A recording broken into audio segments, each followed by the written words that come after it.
Standing here is by the grace of God. Undeserved, unmerited, unearned favor of God. You know, I'm real grateful tonight that the Lord came in my life. He pursued me and He found me. And He put somebody in my life that has really assisted me tremendously, and that is my wife, and I want to honor her tonight. And Donna, stand up for a second. This little lady right here has been an inspiration to me and a real helpmate, because there's a lot of times when I don't perform all that well. And she helps me out a lot. She gets me back on the right track when I start to wander off. And I do that a lot, by the way. You know,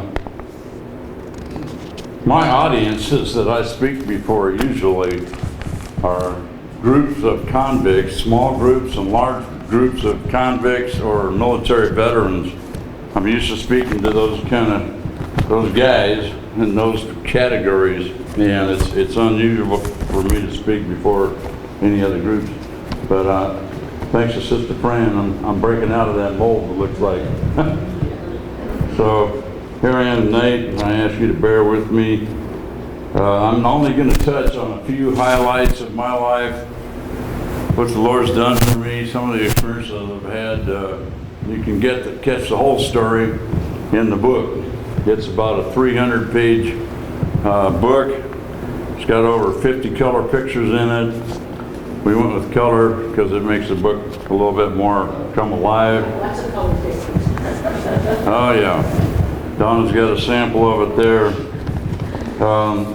Our book primarily, when the income from the book sales goes to support and help our prisoners and our veterans and the families of those two veterans and ex-offenders. We put hundreds of books and have put hundreds of books in prisons coast to coast all over and military organizations, and we're really glad to be able to do that. You know, it's about I'd say about 20 years ago, actually, the Lord put it on my heart to write this book. He made it clear He wanted me to write it down. He wanted me to put it in writing. I got that word through His word and from other people that said I should write it. So I decided to be obedient to the Lord and write the book. And I had a great deal of help from a lot of people.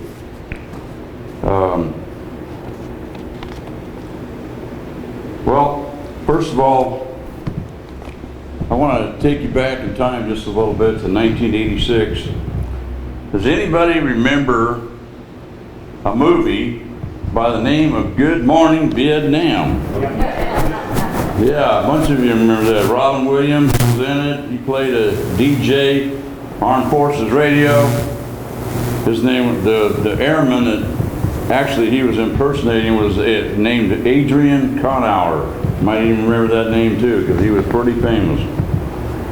And every morning, broadcasting from Saigon, he always started off each one of his shows with Good Morning Vietnam. Just about like that too. And he'd say that a couple times to all the troops that were able to listen. Not very many of them were. A lot of us, like me, I think I heard that one time the whole entire time I was in Vietnam, 14 months.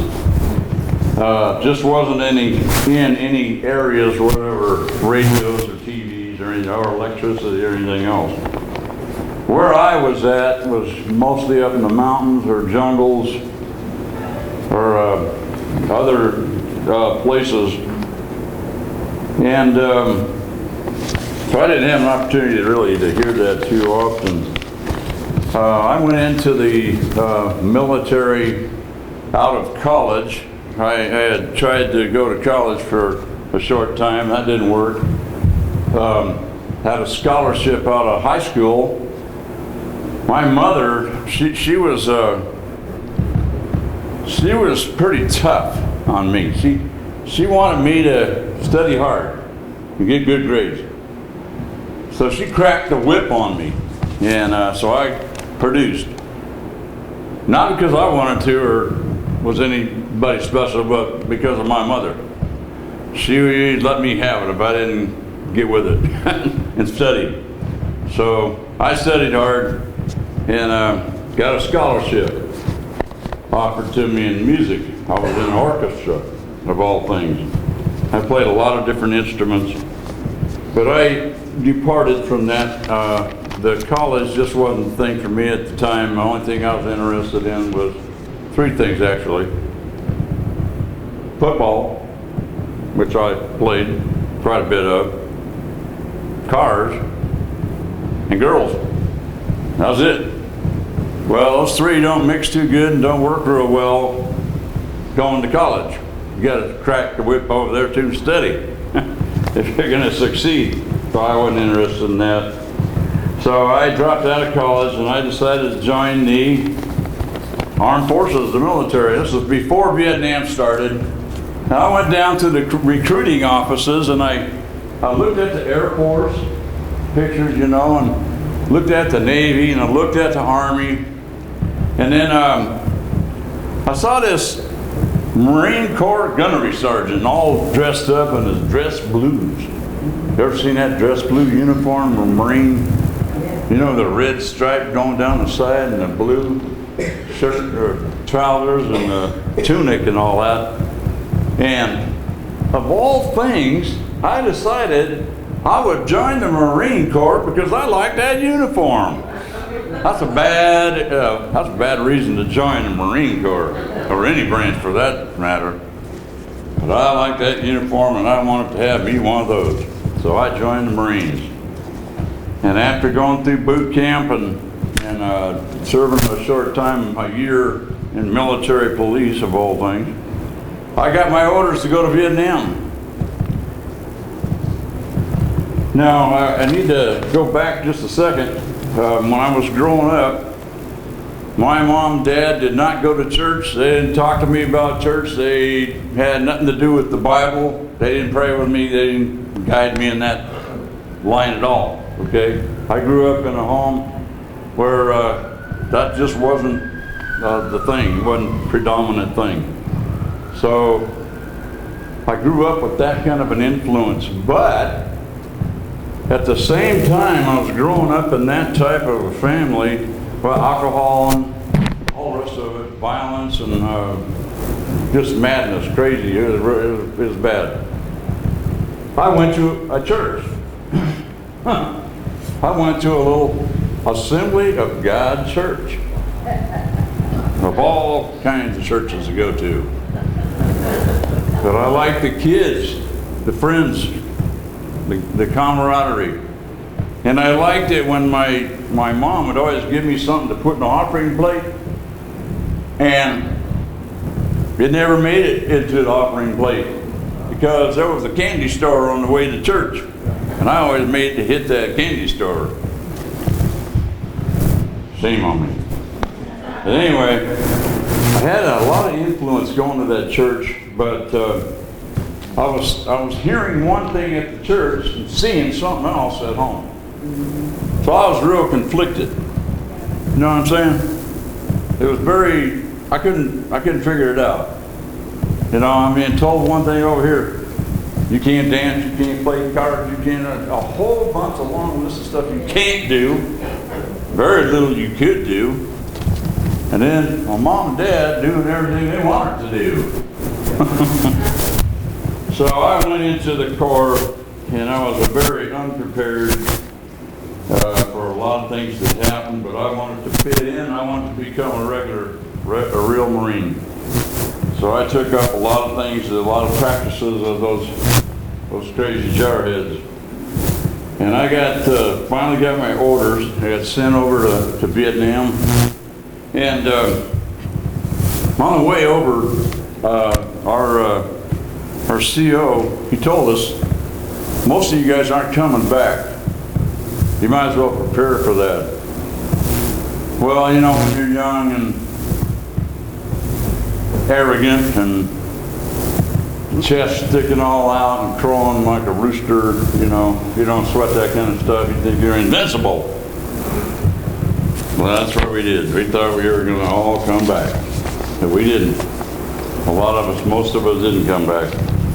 But I heard what he had to say, and a few days later, in the South China Sea, we have any people that were in the military by any chance? Raise your hand. Yeah, I got a couple there. Well, I was on this old rust bucket, I call it, of the troop transport built in World War I. And this thing had already been around the world about 15 times, so it had billions of miles on that engine. And we went into the South China Sea and ran into a typhoon. That's ugly, especially when the engine stops. The engine quit running 3 different times, and that ship was rocking and rolling. Let me tell you, we thought we were going to the bottom. A lot of sailors and Marines were pretty terrified. I wasn't afraid. I wasn't seasick. Everybody else around me was puking their guts out. I was up on an upper bunk. Arnold, it was nasty. I mean, it was bad. That ship was going sideways and up and down, and I was hanging on for dear life, and all these guys are puking their brains out, and I decided I would say a prayer. Imagine that. Kind of like, what was that guy's name down on the actor, Louis Zamperini. Some of you probably have seen Unbroken, the movie with Louis Zamperini. He went down, his bomber went down in the Pacific Ocean. He was on a little dinghy and been out there for over a month. And a big storm broke out, and he's over 50-foot high waves. And Louis prayed a prayer. And I prayed kind of a similar prayer to him. I said, and the same prayer he did. I said, God, Lord, if you hear my prayer, if you save my life, I'll serve you the rest of my life. I'll go wherever you want me to go, and I'll do whatever you want me to do. And then he kind of forgot about that prayer, like I did too. So we made it through that typhoon. The engineers got the ship running again, and we hit the beach at Da Nang in December of 1966. I was soon on a helicopter up on my way. It was raining just like that, and the mud was up to my knees. It was a real warm welcome to Vietnam. And I got up to my unit, and I wasn't there a week, Arnold, and we were sent up on the top of this ridge to be an observation. It was an observation post overlooking this big, huge valley that was called the Rock Pile and the Razorback. These were 2 observation posts, for about 300-foot elevation, and we had to climb up these rocky embankments and using vines and footholds and carrying about 70 pounds of gear on our backs, plus our rifles, until we got up to the top. It was kind of a hairy climb.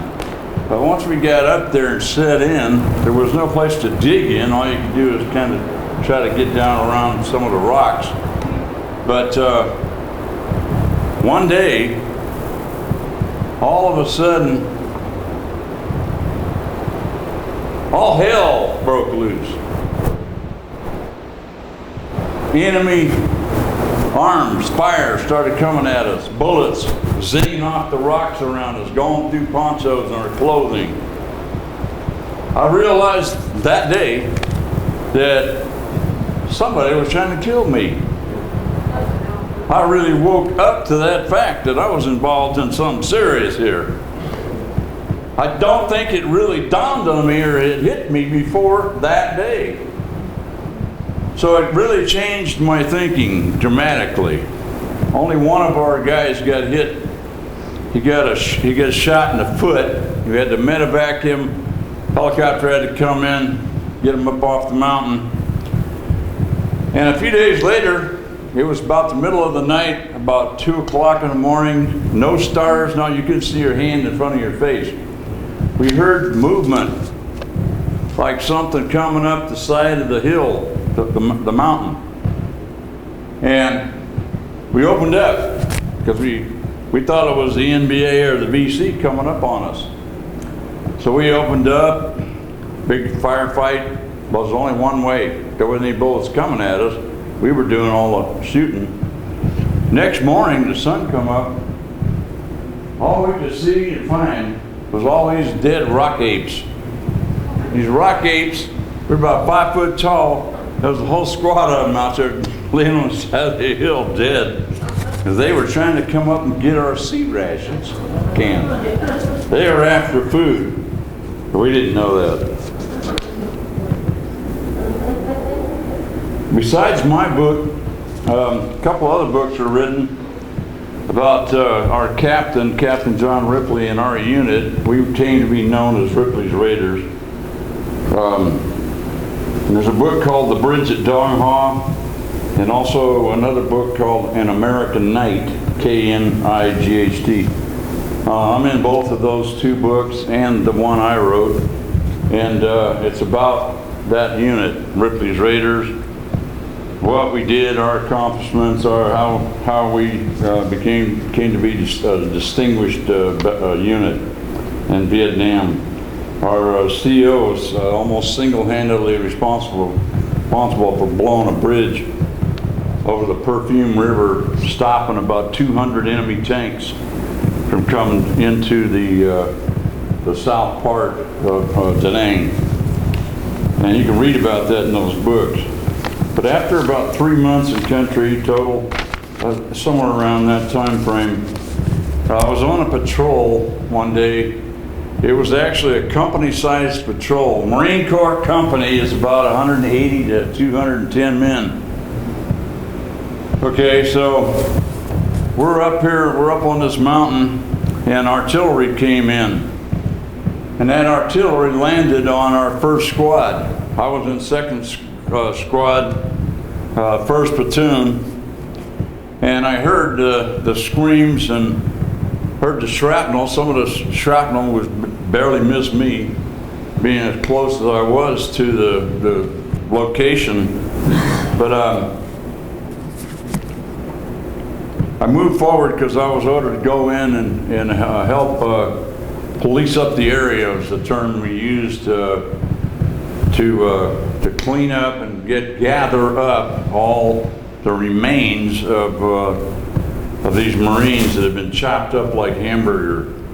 And so we moved in there with body bags and picked up arms and hands and feet and legs and all kinds of body parts, and it kind of shook me up. I looked over to my left and I saw a Marine corporal, and he was leaning back, squatted down, leaned back against a tree, and his neck was tipped forward. He still had his rifle in his hands. The piece of shrapnel had gone through his neck from about here back, severing his neck, killing him. But somehow he squatted down, leaned against that tree, and died. And something happened to me that day. I felt literally the spirits of these Marines walking around.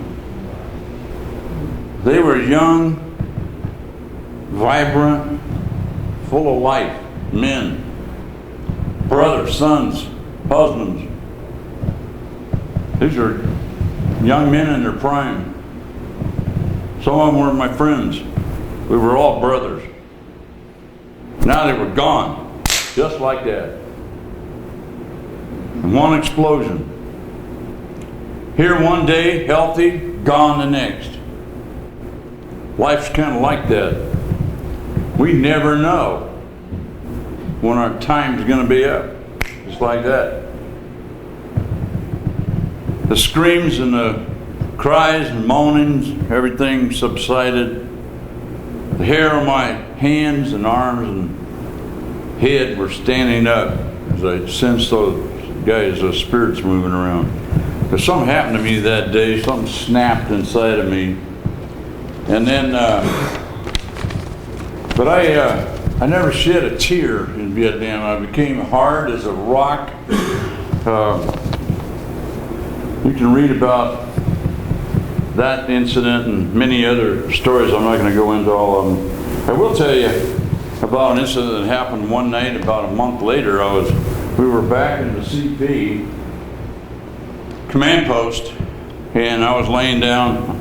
We would do what we call 2 on, 2 off during the night, stand and watch, because we had our claymore and our triple concertina barbed wire and everything else around us, trying to prepare ourselves in case of an attack. So I was trying to catch a few Z's, and I was laying on my back on some ammunition boxes, empty ammo boxes.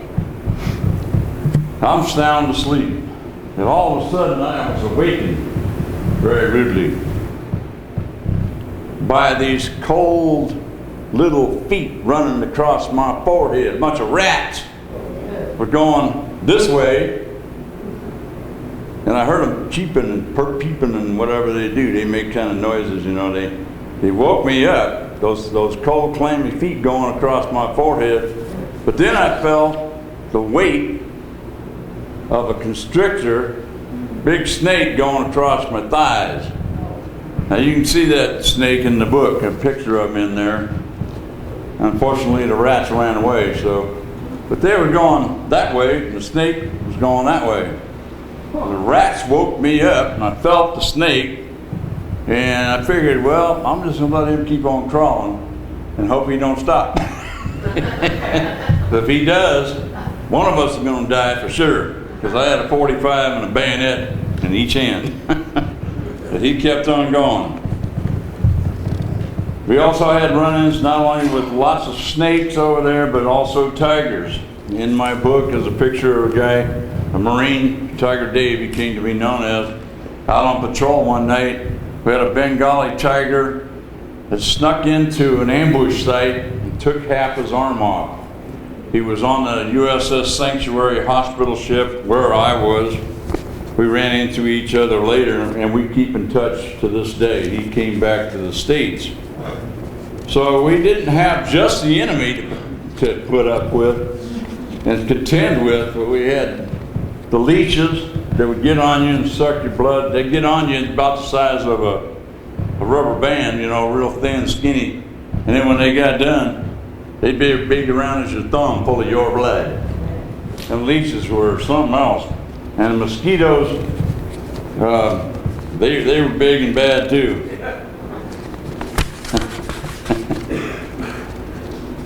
Lots of interesting things over there. The rock apes and the tigers. I'll tell you one more story real quick about Vietnam, and we'll move right along. Probably about 7 months into my 14 months over there, we were doing a company-size operation one day, and Arnold, he refers to this quite often, but there was about 200 of us. Arnold, not 300, not 400, but about 200 of us. And we were moving through the jungle, and we ran into NBA regiment. That's big. That's a big group of enemy soldiers. They were dug in, they were waiting on us, they were laying for us. Well, within a very short amount of time, we had them totally surrounded. We had 3 other major units that set up blocking forces so they could not escape. We did not want them to get away. We were the pushers.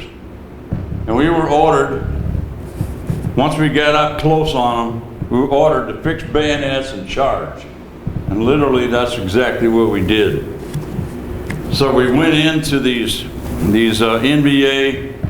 At the end of the day, that regiment was considered completely wiped out. So was most of my unit. Our unit, we had maybe 185, 200 guys. On one particular battle, we only had about 17 of us that were still walking when it was over with. Another time there was only 11. out of a company of Marines. But somebody was looking after me. I had divine protection on me all the time. My squad was ambushed one time. We had about 16 guys, 16 men in a squad, and we were out there in front leading the way, and Charlie had us zeroed, and he dropped mortars. It was a mortar ambush. The mortars fell on us like rain. Every man in the squad was either killed, actually 10 were killed, the rest wounded. I didn't have a scratch on me. How do you explain things like that? Repeatedly, over and over and over again. It was like an invisible shield came down over me, around me. And I'd walk away with nothing, not a scratch. Chi-Com grenade, booby trap, went off about 2 feet from my head. Shrapnel got the other Marines. I didn't get a touch of it. Mortar round came down another occasion, landed just a few feet from me, killed the 2 Marines right behind me in the squad. All it did with me is pick me up and slam me down on the ground. I got up and walked away from it, staggering and with my bell rang pretty good from the concussion. That was it. Over and over and over again. And you can read about that in my book. There's a lot of other stories.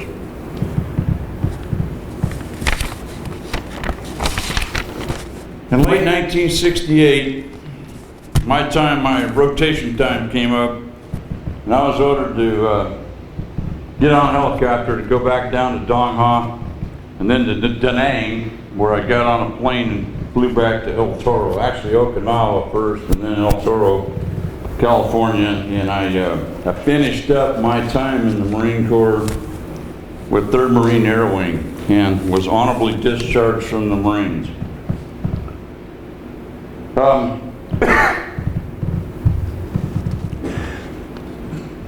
That was in April of 1969 when I was discharged.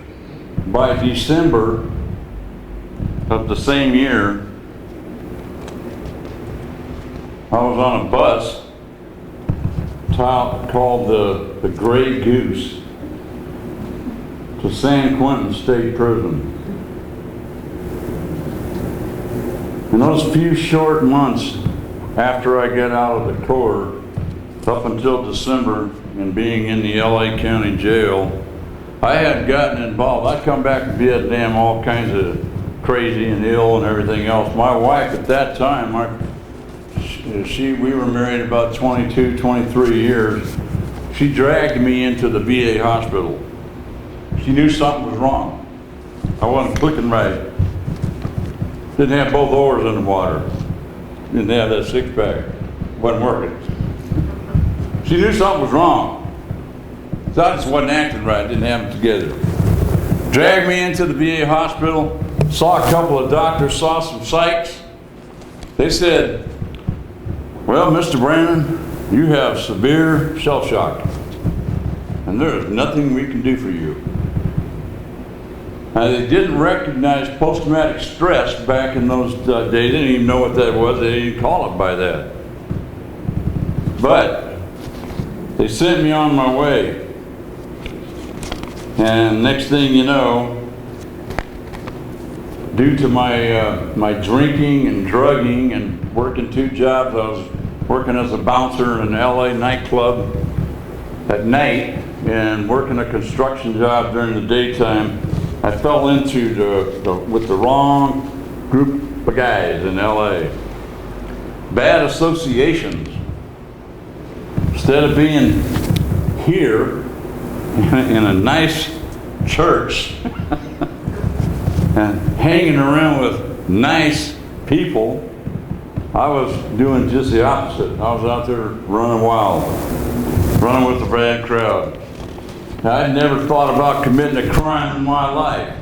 Not any kind of crime. I didn't have a juvenile record. But these guys came up with the bright idea to go do some things and make some easy money.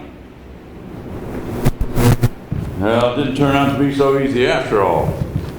We pulled a whole bunch of string of armed robberies all over the state of California and got caught. And away I went to San Quentin. So I'm doing my 5 to life sentence in San Quentin State Prison, and I wanted to get a job. After a couple months of being in there, I decided, well, there's a lot of jobs in the joint for people that want to work. So I banged on a lot of doors, and I finally went to the bakery. And there was a big giant steel door on that bakery, one way in, one way out. So I banged on the door, and the door opened, and this guy named Manuel Signs opened the door, and we both just about fell on the floor. His mouth fell open, my mouth fell open. I said, "Manny, what are you doing here?" And he goes, "Ron, what are you doing here in that uniform?"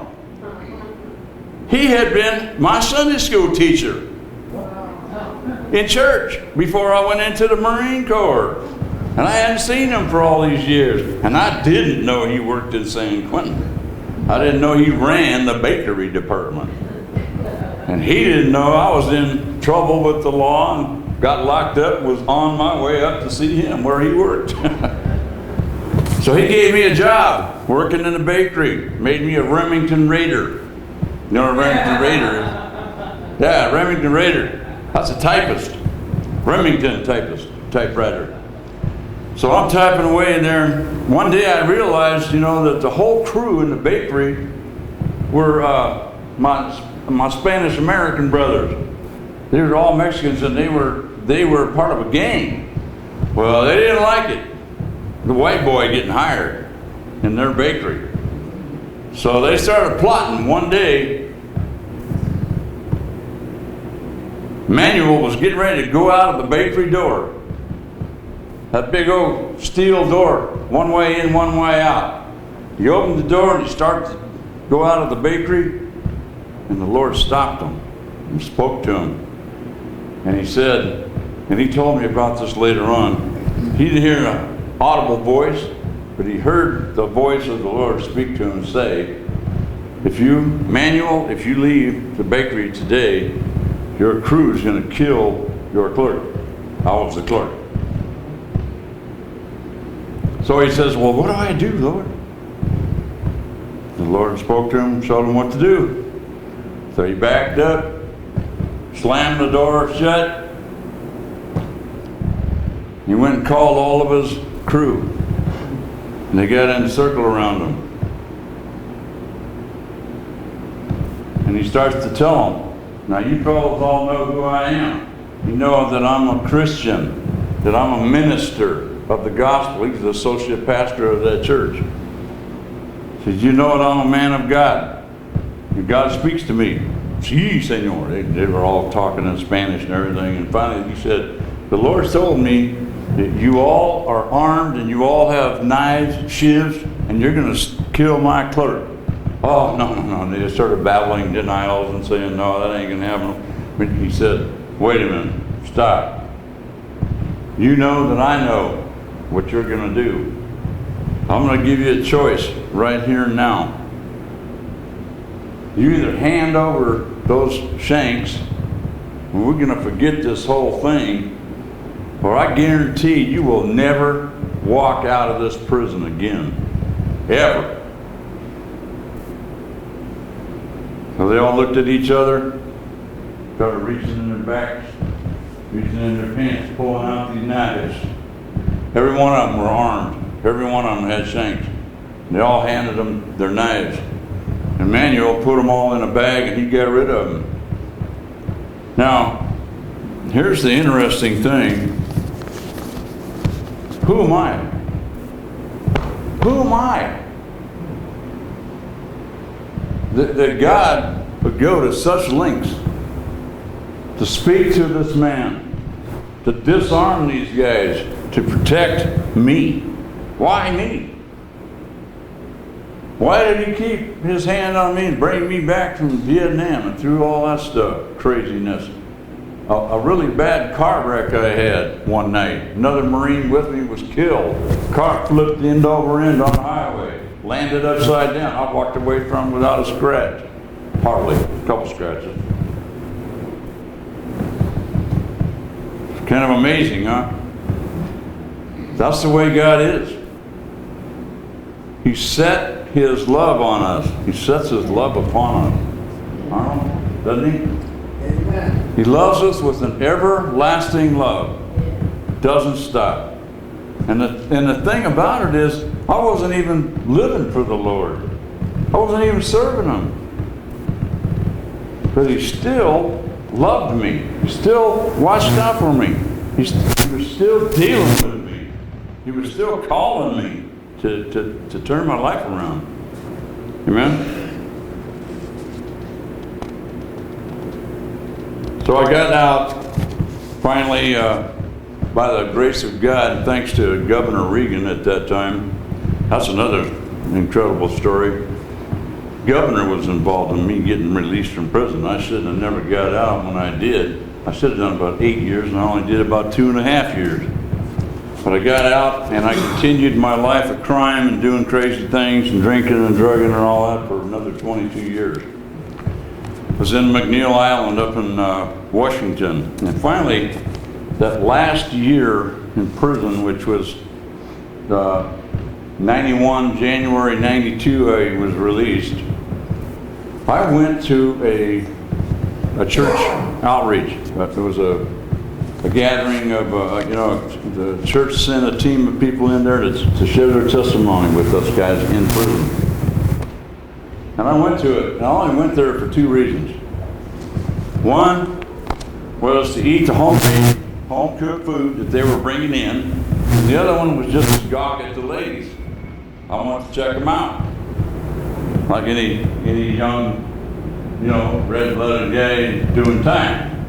That was my motivations for wanting to go to that meeting. But I got in there and I heard their testimonies. I was actually paying attention for a change.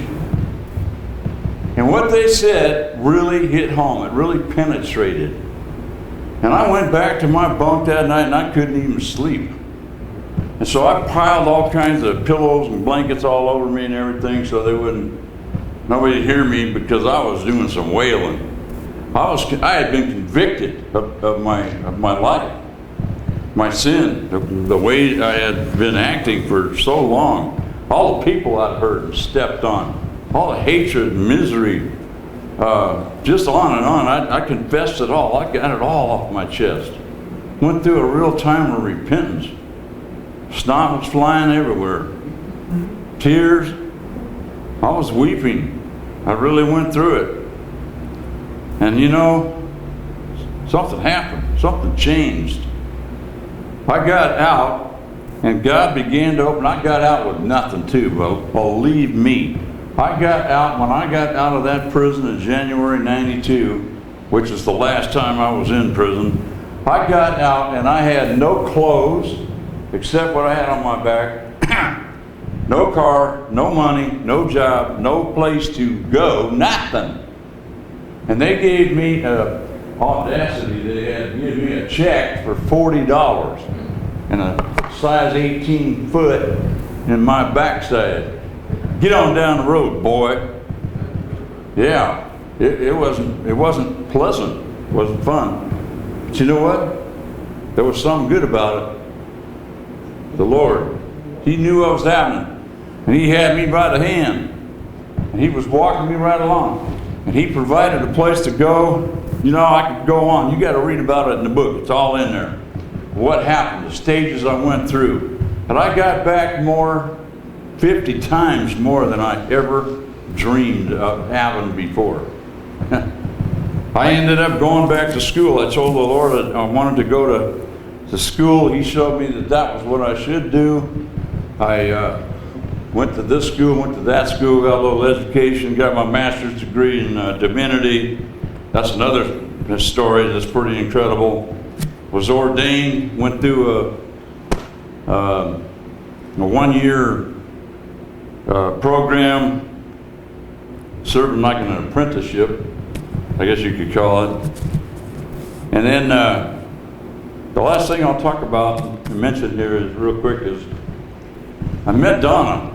my wife, my first wife and I, first wife, she had fired me. She kind of got tired of my nonsense, and I don't blame her. And she got a divorce in 90 or 91. That was the end of that marriage.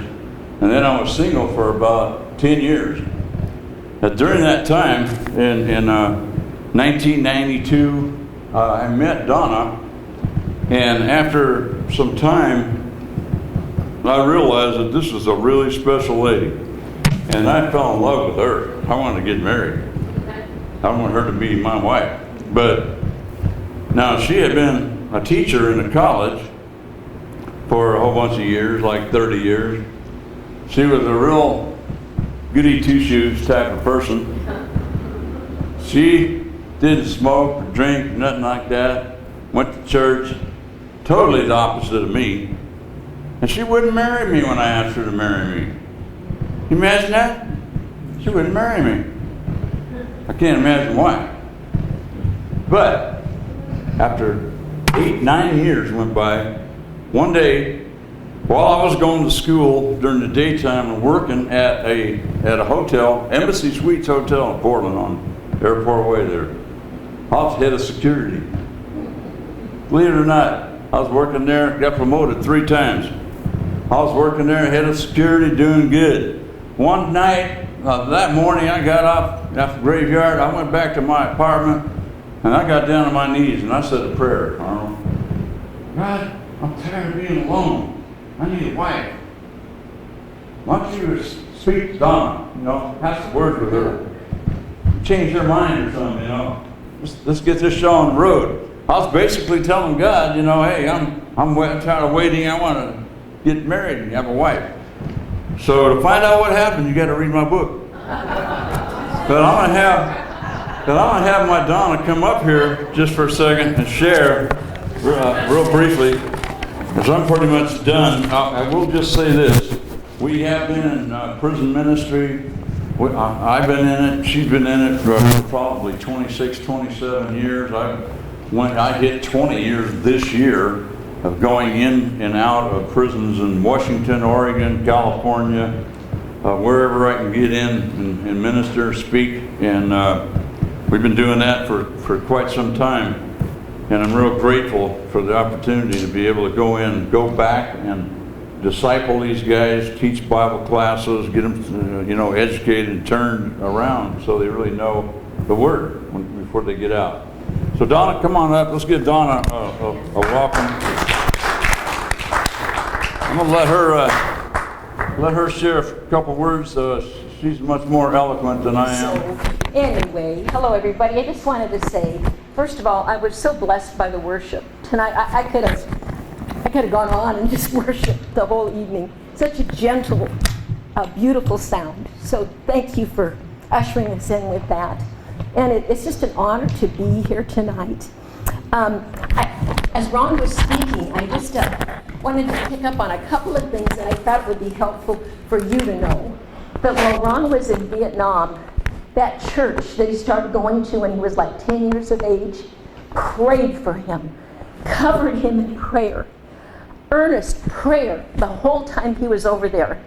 And I believe that is the reason Ron had that shield of protection around him. The power of prayer, folks. Don't ever underestimate that. And the other thing that I thought that was really important for you to know is when Ron was in San Quentin, it was almost worse than Vietnam. Guards were shooting inmates. Inmates were killing guards. They never knew from one day to the next who was going to live or die. So that just traumatized even more the post-traumatic stress that he was struggling with. And when Ron went into the VA, I think like in 2003, we had been married, I think 3 years at that time. We'd been married in 2000. The psychiatrist that had checked him said that Ron, it was amazing, he was like, post-traumatic stress of any veteran he had ever tested. God, it's God, folks. God is a miracle-working God, and He is here today. Ron is here today to give hope to any of you. And as I was sitting there, I was praying and I was asking the Lord, Lord, I pray that there's something here tonight that will touch every one of you, that will speak to you personally, that will encourage you, that will be a message to your heart. I'm especially been focused on you, ma'am. My heart has just been praying for you. So for whatever reason, we're just here for a time and a purpose. And believe me, it hasn't been an easy road. It hasn't been an easy journey. Writing the book stirred up Ron's post-traumatic stress in a way that I never even dreamed it would. Put him into, the shock in many ways. But we knew that God called us to write this book. So it was done out of obedience, because every morning we try to say, Lord, we surrender to you. Use us. Use us as you would use us. Please, Lord, we want to bring others to your kingdom. We want to give hope to everyone that we have contact with. And so anyway, there he was in Vietnam with that kind of awful stuff going on. And my first husband died in, how many years ago? 91, I believe. He went through a horrible bout with cancer, with bone cancer. He lost like 3 or 4 inches in his height. Just horrible suffering. And I was going to a church, a very large church in Vancouver at the time, Crossroads Community Church. And there were 12 of us. And I just wanted to heal, to pour myself into ministry. And we went on a mission trip to Mexico. And we helped build a hospital. And there I was out there, weed whacking heads off snakes and things I never thought I'd ever do. And plastering walls and came back from that. And there were, like I say, there were 12 of us. And we said, what can we do locally to keep this mission going? We wanted to be missionaries in Vancouver, Washington, close to home in that area we could be used by the Lord. And one of the ladies said, there's a prison called Larch Corrections up in Yakult, Washington. And I had never dreamed of getting involved in prison ministry. It just had not occurred to me. My passion in life has been working with families, with moms and dads and children and court-referred parents and helping them reunite with their children. I had a pretty painful childhood. And I wanted to, doesn't God do that? He takes you where you are. And oftentimes the things that you've walked through that have been the hardest in your life are the areas that you minister to with other people. And I just wanted to see kids have wholeness in their families and in their lives, and heal and grow up healthy. So I started teaching at Clark College, in the 70s, and doing that. I had that call in my life, and I didn't even really know the Lord then. But anyway, so we got back, and we went up to Larch Corrections, and God I think I'm the only one left out of the 12, and that was, 28 years ago, and I'm still involved in prison ministry. It's been so strong. I actually went on to teach in a paid position in the prison ministries, teaching family life education, which is my passion. So God brought both of those things together. But along the journey, I met this man, and I fell in love with him. I loved him probably for eight years, but I knew it wasn't the timing. There was so much healing that needed to happen in his life and maybe mine too. And so I waited and I began to wonder, okay, Lord, I'm listening to your voice. And sure enough, God did confirm in many ways that we were to be married. And so we were married in 2000. It would be 19 years just a couple months ago for us. No, it was this month, in August. It was in August. It was 19 months we've been married. And so with that, Ron and I have been going into prisons. Someone asked, would you please share a little bit about prisons tonight? Because we have, we really don't know what you do. So we have been going into a variety of different prisons. And I think maybe there's about 3,000 guys that might call us their mom and dad or grandma or grandpa. We run into people all over the place, and it's just delightful. Taking their children under our wing, and so it's not a ministry just in the prisons, but out of the prisons as well. That's where our heart is. And I want to say that each one of you sitting here tonight, if you've not found where God has called you in your life, that's going to be the happiest place in your life when you do. And he does. And we heard that today, a message in our Full Gospel Businessman that we will be the happiest as God heals us to go into what call he has for us. And he will reveal that to you. Believe me, he will. But Ron thought I should talk a little bit about the healings that have taken place. I was given several prophecies, and they were actually through Full Gospel Businessman, Sean, that we were going to start seeing healings at Large Corrections. That's the main prison that we go into. We've gone on to many of them. I mean, Walla Walla, prisons in California, different ones in 3-4 different states. But our main home is the one in Yakult, because that's so close, and our church has adopted that, us in that church, and we're under their covering. So I thought, and I almost got scared when those prophecies came to me. Healing, oh Lord, really? You do that? So I was with a little trepidation, and sure enough, that's just exactly what God has brought us into. Healing, physical healing, spiritual healing, emotional healing with these men. And I tell you, going up there is like the highlight, honestly, one of the highlights of my life. And I just see if I can find the right pages here. I probably can't see this, but there's a gentleman named Robert Lightfoot. This is one of the small colored pictures. And he came. Well, just let me read you the letter he wrote to us. Dear Ron and Donna, this is my testimony about the healing when you and Donna prayed for me on Sunday night. Not only my health has been restored, but my faith as well. You see, I had a blood transfusion in my 20s. And I think he's about in his 50s now. This is what led to hepatitis C. I've had it for about the past 35 years. It was given a short time to live by the doctors. I was very sick and looked like death warmed over. I felt horrible, tired all the time, and that's how we met him. He just looked like we didn't know if he was going to last another week. Now I am healed. No trace of the disease. Blood tests have confirmed that it's gone. And what the interesting part that happened, and I've not known the Department of Corrections to do this, they actually pulled him out of Larch and sent him to another prison where they do hospital stuff and testing, and sent him to the doctors. Shelton. And they found not one sign of hep C. So it was confirmed. And then they ran the test again because they couldn't believe it, because they had the signs of how sick he was, you know. And so it's actually confirmed. Anyway, he says, now I have no sign of the disease. I look better and I feel so much better, and the doctors and I have said I have the enzymes of a 30-year-old. Praise God. I cannot thank you enough for praying for me. God is still in the miracle working business for sure.